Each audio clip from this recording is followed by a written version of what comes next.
This is Radar Father and Tay Blog coming at you with another edition of MLB Observations, this time the wild card round recap. Back in the day, there would be one wild card team, and they would play the best division winner, and they'd probably lose. Then let's add a second wild card team, and they'll play in a winner takes all game one. A lot of people are like, that is terrible.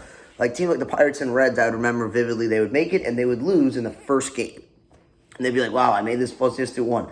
So Major League Baseball is like, we'll change it. We're going to have a 3-game set where this time around, the Phillies and the Brewers were on bye in the American League, and then in the National League, in the American League, the Blue Jays and the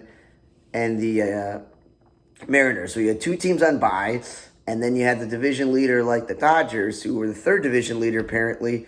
They hosted the worst wild card team, and the top two wild card teams, the Cubs and Padres, played each other. And it was like Red Sox, Yankees were the two best wild card teams. So then what happened was Cleveland versus Detroit, because we all know Detroit completely collapsed, and they held on at the end. But Cleveland still got the division. Let's start here with the Tigers. Gleyber Torres, we've been over this all season. He's not a leadoff hitter or a two-hitter. He's an offensive first, second baseman. So making this lineup stacked, if he's 5th, 6th, or 7th, that's really good. Riley Green is more an all-around player, and I'd probably prefer him batting second than third or fourth. Carpenter batting third, yes. That's where he should be in DHing, but then in one of the games he batted second. Like, keep this guy in the heart of the lineup always. Parker Meadows leading off. He should always be leading off if you're not going to lead off lefty specialist Jahmai Jones. And McKinstry has played some outfield, but he has been the third baseman for most of the season because they're like, nah, we're not going to go with Young. Cole Keith is hurt.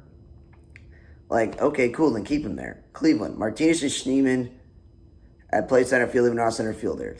Noel played first base, and he made some mistakes and made some bad decisions at first base, which, guess what, came back to bite Cleveland. Even Kafis, a natural-born first baseman, he's been mostly playing the outfield because Cleveland's had so many first basemen the last 2 seasons that the only way to get into a game is being an outfielder. So Kafis has played more outfield in recent years than first base, and even though he's a natural-born first baseman, he made some mistakes, but at least he actually the first baseman.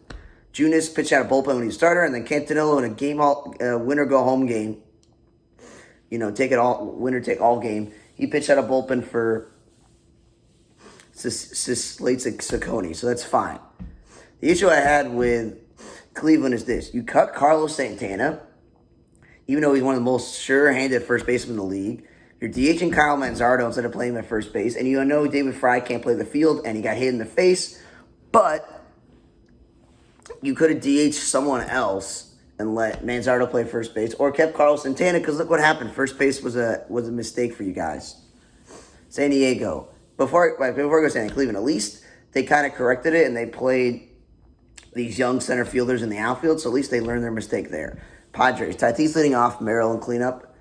Like, Max Merrill had a home run yesterday, but he'd be better suited if he's 5th or 6th, less pressure. That's why you're paying Machado and Bogart all this money. That's why you traded for O'Hearn. Tatis was a little bit of a nemesis getting on bases and doing stuff, and that's kind of what he should be doing in the leadoff spot, but he's probably better suited to be 3 because he drives a lot of runs. Gavin Sheets played left field because Laureano was hurt, and Bryce Johnson can't hit, but he's not an outfielder. And Arias batting second is the perfect spot for him. Cubs. Nico Horner second, Happ third, Tucker cleanup, fourth. Carson Kelly PC8. That's a better lineup than what they have been doing. But Michael Busch, who's been on fire, he's been on base. He had a home run yesterday. I think he'd be way more effective if he was batting 5th or 6th. Happ hasn't been that great, and you're like, well, then where do you put him? The top? No, maybe put him at the bottom in the next round against the Brewers and see what happens. See what happens there. Pomeranz and Brad Keller and Soroka, Colin Ray, and Maga all pitch out a bullpen, and Kittredge uses an opener. So let me get to this. Pomeranz is great as a reliever this year, but he's a former starter, so in the playoffs he can go multiple innings. Brad Keller, though, they've been using him to close games out.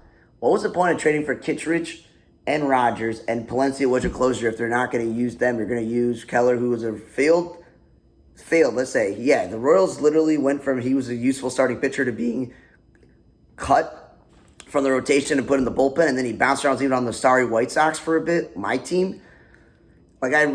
He almost blew the game yesterday. He's not a closer. Like, he's good in the bullpen. He's had a solid season with the Cubs, but I wouldn't try him in the bullpen. Wasting Kittredge in the first inning was stupid.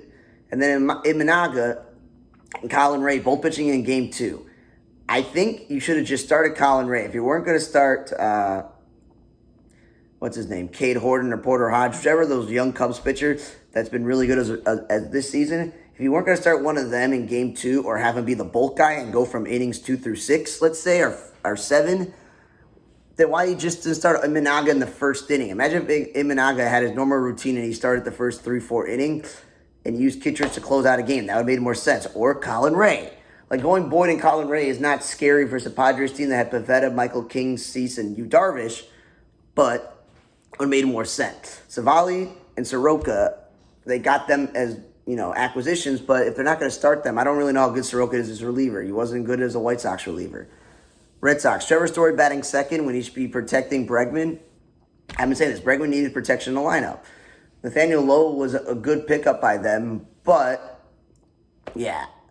I also didn't get playing Durant at the bottom of the lineup when he was really good at the top. Refsnyder leading off is fine, but Durant is not a middle lineup hitter. Romy's not a middle lineup hitter. He's not a first baseman. Should have probably kept him at second base. Eden is not an outfielder. You have Abreu, you have Rafael, and you have Durant. That's what the outfield should be. And Matt's pitching out of bullpen when the Red Sox are having all these issues with Giolito's hurt, everyone else is hurt. They went with the rookie yesterday. He was good until he wasn't good because he was a rookie inexperienced. He's like not a rookie in the post, but a rookie in this whole season. And they probably could have started guys with more experience. Bello wasn't great in game 2. Yankees, Goldschmidt and Judge 1 and 2. Bellinger at least batting middle lineup and playing corner outfield. Grisham doesn't give you much offensive value batting 6th, nor does Volpe. Grisham was the leadoff hitter most of the season. Why didn't you just keep him there? Keep Volpe at the bottom. Rice, at least he's the middle lineup and not second, but he's not a first baseman. You're DHing Stanton. Like Goldschmidt also is not a top lineup. Judge should be permanently entrenched in 3 spot. Jazz Chisholm, he's not a middle lineup hitter, but at least he's playing second base. Like the reason why the Yankees lost game 1 was because Rice didn't play. That was a mistake. Nor did Jazz play in game 1. Red. CJ Frieda leading off is one of the only correct things they did. Marte is not an outfielder, but he's been converted to play there. But he's also not a 2-hitter. He'd be much better driving and run. So they listened to me, and they're like, that's what Spencer Steer's second. Spencer Steer should not be second. It should either be Matt McClain or Gavin Lux batting second. Not third Gavin Lux, not McClain at the bottom. Hayes should not be batting middle lineup, but they've been doing that all year. If they were still having a contact hitter in the 2 spot and De La Cruz batting third. De La Cruz batting 6th doesn't give you that much offensive value. Spencer Steer started a playoff game in left field, and Austin Hayes was in right field. Austin Hayes is a little bit stretched as right fielder. He's better in left field. And Spencer Steer should be playing first base because you know what happened? Sal Stewart, yes, he drove in 2 runs to the rookie, but he made a crucial mistake that cost them at first base because he's a natural-born third baseman and hasn't really played first base. Like, that is why you got to keep your regulars in their spots. And if you have a hole, you figure out what the hole is. There was no hole at first base for the Reds. Ashcraft, all season, pitching out of bullpen. He started Lodolo and Burns, both pitching out of the bullpen when they could start. And, yeah, I don't know why they didn't go Lodolo in game 2. They went with Littell, who they got at the deadline. And I'm going to tell you this. This dude's a converted reliever that Tampa Bay somehow made into a successful starting pitcher. And then they're like, we're done. Let's get rid of him. That's when you know it's not time to use him in the playoffs. You use Lodolo. I don't know if, what's his name? It's Lodolo. What's the other Reds pitcher? You got Lodolo and Abbott. Yeah, if Abbott was hurt, that's probably why he didn't go game 2, but I would have gone Lodolo. At least Martinez pitching out of bullpen didn't start because that would have been crucial to have him stink as a starter. And then Stewart moved to third base in the game that Spencer Steer started outfield and moved to first base. And then as Minnesota, Gavin Lux is not a DH. Dodgers. Ohtani Betts 1 and 2 is still the issue because I feel like they'd be much better suited, both of them and lower in the lineup, or at least Betts leading off. And I still think Betts should be playing shortstop, but apparently they put a graphic up that he's been really good at shortstop. Because again, he's a great player. You learn how to play it, but he took a sacrifice out of his offensive game. Sasaki and Sheehan pitching out of bullpen. I guess that's what the Dodgers can do when you go amazing Yamamoto in game 2 and Blake Snell in game 1.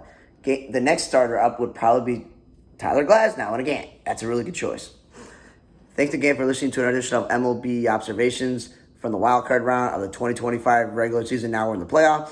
From the Runner Table, I'm Radar. See you guys next time.